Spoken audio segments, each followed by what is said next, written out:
시편 19편은 하나님의 놀라운 영광을 찬양하는 찬송시입니다. 크게 두 부분으로 나뉩니다. 1절부터 6절은 자연에 나타난 하나님의 영광을 찬양합니다. 그리고 7절부터 14절은 하나님께서 주시는 말씀, 그 율법의 유익을 노래하며 하나님의 영광을 찬양합니다. 먼저 1절부터 6절에서 하늘이 하나님의 영광을 선포하고 해는 하늘을 기쁘게 달린다라며 하나님의 영광을 나타내는 자연을 통해 하나님을 찬양합니다. 고대인들은 하늘을 보고 아주 신비롭게 생각하면서 하늘을 신으로 생각했습니다. 하지만 성도는 하늘을 하나님처럼 보지 않습니다. 공창은 곧 하늘 위의 세계인데 하늘과 공창은 하나님께서 만드신 피조물입니다. 그리고 하나님이 아니죠. 하지만 하나님께서 만드셨기 때문에 그 작품을 만드신 하나님의 능력과 영광이 그 하늘과 공창에 스며들어 있습니다. 하늘 공간은 하나님의 일하심의 영광을 말해주는 듯합니다. 하늘에 해가 뜨면 날이 되고 달이 뜨면 밤이 됩니다. 이렇게 계속되는 날들은 계속해서 말을 전해줍니다. 무슨 말이냐면 하나님께서 세상을 창조하셨다. 하나님께서 세상을 질서 있고 규칙성 있게 창조하시며 돌보신다라는 사실을 우리에게 알려줍니다. 사실 하늘에는 그와 같은 음성이 들리지 않지만 소리 없는 노래, 소리 없는 전달을 우리에게 하고 있습니다. 로마서 1장 20절은 이렇게 말합니다. 창세로부터 그의 보이지 아니하는 것들, 곧 그의 영원하신 능력과 신성이 그 만드신 만물에 분명히 보여 알게 되나니 그러므로 저희가 핑계치 못할지니라. 이런 하나님의 창조를 그리는 어떤 책에서는 마치 해가 떠오를 때 별들이 하나님을 찬양하는 그런 모습을 그립니다. 그리고 빛이 있으라. 그리고 하늘에 공창에 해와 달과 별이 있으라라고 하셨던 하나님의 말씀을 마치 노래인 것처럼 그립니다. 하나님께서 시작하신 그 놀라운 창조가 하늘에 있는 모든 것들이 화답하며 하나님의 영광을 드러내는 찬양으로 울려 퍼지는 그런 놀라운 광경을 담은 것이지요. 이처럼 우리는 소리는 들을 수 없지만 하늘을 볼 때 하나님께서 창조하신 놀라운 이 세상에 하나님의 영광을 발견할 수 있습니다. 그리고 그 하늘에 있는 해가 아침마다 하늘로 올라오죠. 자기 방에서 나오는 신랑과 같이 나온다라고 오늘 말씀 5절 6절은 그리고 있습니다. 신부와 함께 즐거운 밤을 지내고 이제 즐겁게 일하기 위해 해가 달려나오는 장면을 한번 상상해 보십시오. 하늘들과 공창이 하나님의 영광을 찬양하는 그 노랫소리에 발맞추어 힘차게 해가 행진합니다. 그리고 태양은 기뻐하고 또한 힘이 있어 전장에 나가는 용사와 같습니다. 하늘들이 하나님을 찬양하는 그 찬양은 군가처럼 울려 퍼집니다. 그리고 거기서 나온 태양은 적들을 두려워하지 않습니다. 승리할 기쁨에 사로잡혀 적진을 향해 달려갑니다. 모든 어둠을 이기고 하늘에 빛을 비춥니다. 하루 종일 지치지 않고 그 길을 달려갑니다. 태양이 하늘들의 이 끝에서 나와서 하늘의 저 끝 위로 이렇게 움직입니다. 온 하늘에 움직이면서 땅에는 뜨거운 열을 줍니다. 열과 함께 빛을 내지요.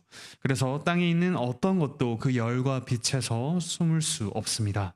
하늘들에서 낮과 밤에 하나님의 영광을 말하고 하나님께서 하시는 일을 들려줍니다. 그리고 태양은 그 장막에서 나와서 기쁨으로 달려가며 세상에 빛과 열을 전해줍니다. 이와 같이 우리는 그 음성을 들을 수 없지만 하나님께서 창조하신 놀라운 하늘과 태양이 하나님의 영광을 우리에게 보여줍니다. 천지의 창조주가 이런 분이시다 라는 것을 우리가 보고 알게 해줍니다. 이어서 7절부터 14절에서는 우리 곧 하나님의 율법을 받은 성도들이 이제 알아들을 수 있는 음성으로 하나님을 찬양합니다. 하나님께서 주신 그 율법이 얼마나 놀랍고 풍요로운지 이야기합니다. 7절에 나오듯이 그 여호와의 율법은 완전합니다. 율법을 주신 하나님께서 완전하신 분이시기 때문입니다. 그리고 이제는 사람도 하나님처럼 점점 온전해지게 하기 위해서 가르치는 것이 바로 율법입니다. 그 율법은 여호와의 종의 영혼을 회복한다고 합니다. 하나님의 말씀을 알기 전에는 사람은 살아도 죽었습니다. 먹고 살고 숨쉬고는 있지만 정말 사람다운 삶, 사람다운 사람이지는 않았습니다. 하나님의 완전한 말씀을 배울 때 비로소 어떻게 살아야 하는지 압니다. 여호와께서 그 말씀과 함께 일하셔서 우리의 영혼을 다시 살아나게 하셔야만 비로소 삽니다. 회복하는 것이죠. 여기서 회복이라는 말은 회개하고 하나님께 돌아온다는 뜻도 있습니다. 주 여호와께서 이 말씀을 통해 그분의 백성을 생명의 근원 되신 하나님께 돌아오게 하십니다. 그리고 여호와께서 증거하심은 인생의 진실을 담습니다. 그래서 그 말씀을 듣고 순종하는 자는 헛된 길, 거짓된 길에 빠지지 않습니다. 그 증거의 확실함은 하나님의 언약의 신실함에 대해 쓰이는 말입니다. 그 말씀을 순종하며 살아가는 성도들에게 여호와께서 참된 지혜로 인도하십니다. 8절에 나오는 여호와의 교훈은 정직합니다. 옳습니다.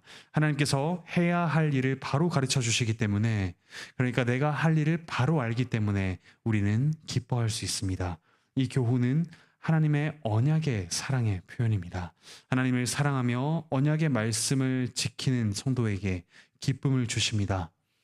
그 말씀을 따라 완전히 살아가려는 성도에게는 하나님의 아들, 딸로서 우리가 비록 그것에 순종함에 있어서 부족함이 있더라도 죄를 용서하시고 우리를 사랑해 주십니다.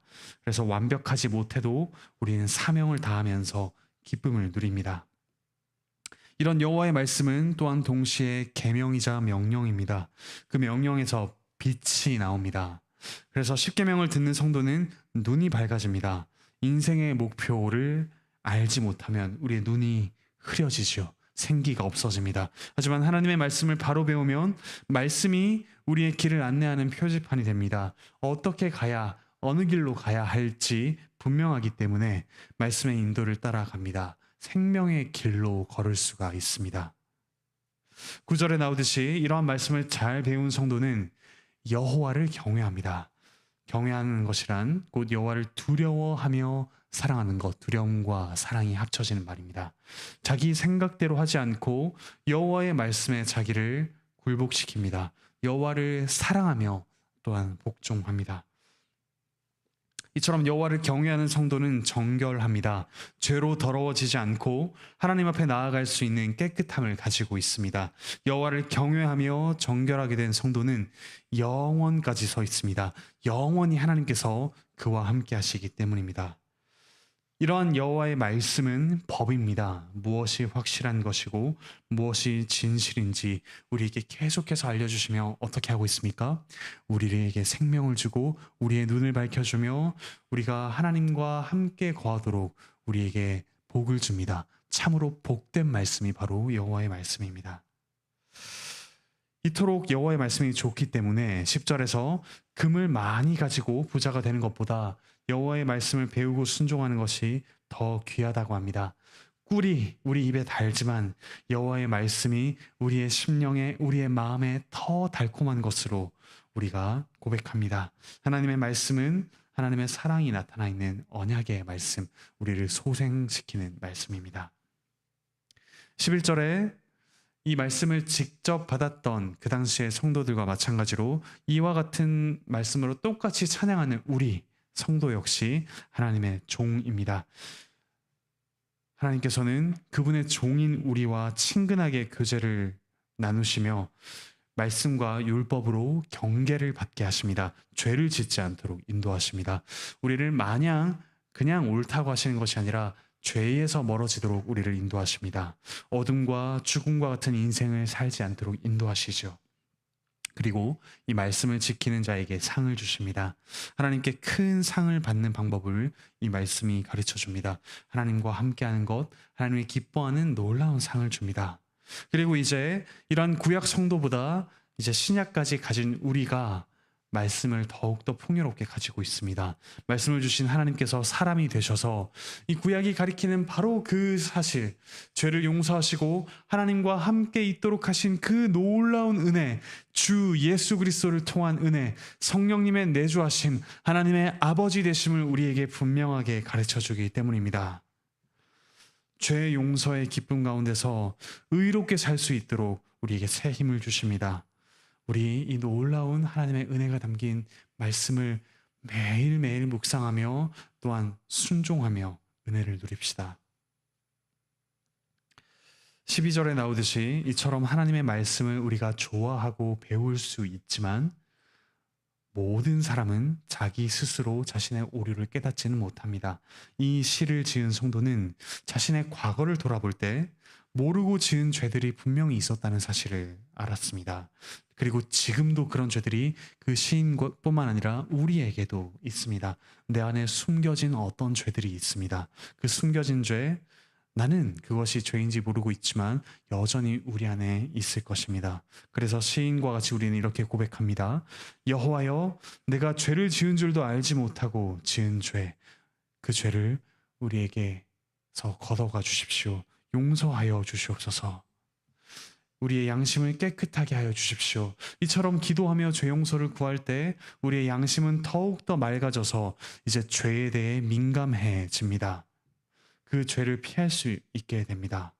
13절에 나오듯이 그뿐만 아니라 이제 알고 의도적으로 죄를 짓는 일 역시 없게 해달라고 기도할 수 있습니다. 죄가 나를 주장하는 것이 아니라 하나님께서 나를 주장하시도록 하나님의 향한 그 기쁨, 하나님으로 인한 기쁨, 하나님과 사귀는 그 놀라운 기쁨이 나를 주장하도록 우리가 기도하게 됩니다. 하나님과 교제하는 그 맛을 알고 난 뒤에 더 이상 저 썩은 죄의 맛을 느끼지 않도록, 그 썩은 죄의 맛에 잠식당하지 않도록 우리가 간절히 기도할 수 있습니다. 그리고 하나님께서 막아주신다면 이제 내가 완전하여져서 그 큰 죄로부터 무죄할 수 있게 되리라고 우리가 진심으로 고백할 수 있습니다. 이와 같은 참 성도의 입술의 말과 마음의 묵상은 14절에 나오듯이 하나님 앞에 연락됩니다. 그리고 우리는 그것이 연락되기를 바라는 마음으로 기도합니다.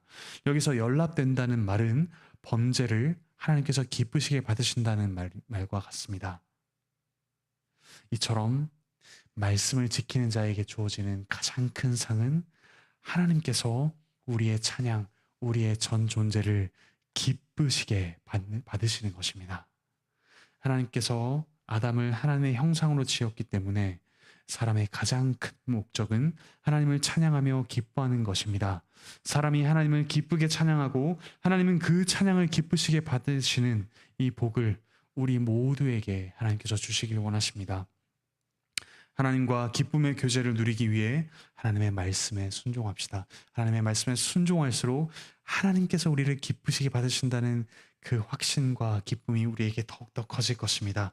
그 복을 누리기 위해서 하나님의 말씀을 듣고 알고 또한 마음속으로 묵상합시다. 그 말씀에 따라 살아가고 말씀에 따라서 바로 찬양을 드릴 수 있을 것입니다. 기도하며 하나님의 은혜로 계속해서 완전하게 되어가는 성도의 찬양을 하나님이 기쁘시게 받으십니다. 하지만 우리 성도의 마지막 말은 나의 순종, 나의 기도에 있지 않습니다. 오직 하나님께 모든 소망과 영광이 있습니다. 그러므로 이렇게 부르짖으며 여호와께 나아갑시다. 하나님께서 나의 반석이 되셔서 나를 지켜주십시오. 하나님께서 나의 죄를 용서해 주십시오. 그래서 나의 잃어버린 기쁨을 되찾게 하여 주시옵소서. 나의 기업, 이 교회 안에서 참으로 기도하고 찬양하며 은혜를 얻게 하나님께서 은혜 베풀어 주십시오.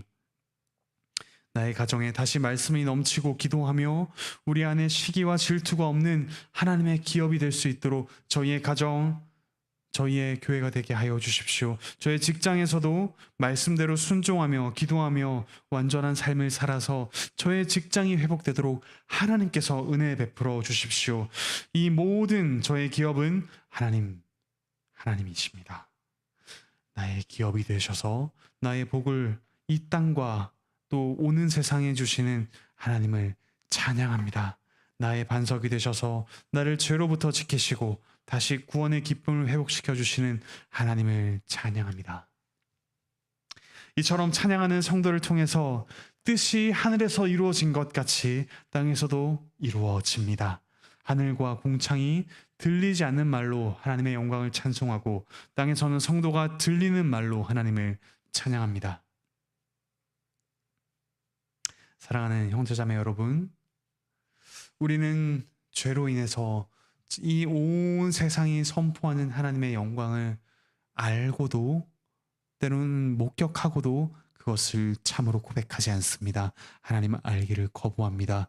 우리에게 주시는 하나님의 증거가 너무나도 분명한데도 우리는 불평하고 불만을 품고 그것들을 신으로 섬기며 우리의 욕망을 따라 살아갑니다. 하지만 하나님께서 우리에게 분명한 하나님의 말씀을 주셔서 하나님의 영광을 선포하십니다. 그리고 무엇보다 빛나는 영광, 우리 죄인들을 위해 성자 하나님께서 이 땅에 오셔서 우리를 대신해서 죽으시는 저 십자가의 영광을 우리에게 분명하게 보여주셨습니다. 이런 죄인을 위해 죽어주실 수 있는 창조주의 영광, 이런 우리를 대신하여 죽으시며 구원하시는 그 구속주의 영광, 이런 우리를 변화시켜 가시는 성화주의 영광을 우리에게 보여주셨습니다. 그리스도 안에서 드러난 삼위 하나님의 영광을 함께 찬양합시다. 그리고 분명한 말씀으로 들려주시는 하나님의 교훈을 깨닫고 그런 우리의 고백을 기쁘게 받으시는 하나님으로 인하여 기쁨을 날마다 누려갑시다. 가정에서, 직장에서, 학교에서 이 영광을 바라보며 기쁨을 누리는 우리 모든 형제 자매 되시기를 바라고 축복합니다. 기도합시다. 하늘에 계신 우리 아버지 하나님, 이 세상의 피조물들을 통해 하나님의 놀라운 영광을 저희에게 보여주시니 참으로 감사드립니다. 이제는 저희의 이 입술을 통해 하나님께서 찬양을 기쁘시게 받아주시니 참으로 감사드립니다. 저희를 위해 저희 죄를 지고 죽으신 놀라운 영광의 주 예수 그리스도를 저희가 날마다 듣고 읽고 묵상하며 높이며 닮아갈 수 있도록 주께서 은혜 베풀어 주시옵소서. 그리하여 저희가 이 땅에서 그 영광의 그리스도를 고백하며 순종하며 닮아가는 복된 인생을 살아가게 하여 주시옵소서. 날마다 주님을 높이고 주님을 기뻐하는 그런 은혜와 기쁨과 영광의 삶을 살아갈 수 있도록 주께서 은혜 베풀어 주시옵소서. 몸과 마음의 아픔이 있는 성도들 주께서 속히 회복시켜 주시옵소서. 가정의 여러 가지 문제로 씨름하고 있는 이들, 직장의 문제로 분투하고 있는 이들, 학업의 문제로, 진로의 문제로, 여러 가지 관계의 문제로 하나님 앞에 엎드린 이들 주께서 은혜 내려주셔서 그 모든 문제를 담대하고 지혜롭게 사랑으로 인내하며 마주해 갈 수 있도록 주께서 은혜 위에 은혜를 더하여 주시옵소서. 감사드리며 예수 그리스도의 이름으로 기도합니다. 아멘.